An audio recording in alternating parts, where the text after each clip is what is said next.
স্বামী। আলী যদি তোমার উপর নাখোশ থাকে, জান্নাতের দরজা তোমার জন্য খুলবে না। কোথায় গেছে আলী? কোথায়? বললেন যে মসজিদে নববীতে গেছে। বিশ্বনবী যে দেখলেন বালির উপরে আলী শুয়ে আছে। বিশ্বনবী মজা করে ডাক দিলেন, ইয়া আবা তুরাব, মানে হে বালির বাবা আলী, ওঠো। আলী উঠে না, রাগ করে আছে।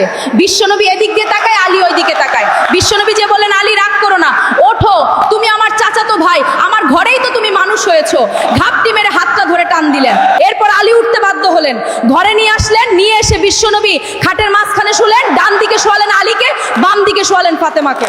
এবার আপনি চিন্তা করেন, বিশ্বনবী নিজের মেয়ে ফাতেমাকে বলেন, তুমি বিশ্বনবীর মেয়ে হতে পারো, কিন্তু আলী তোমার স্বামী।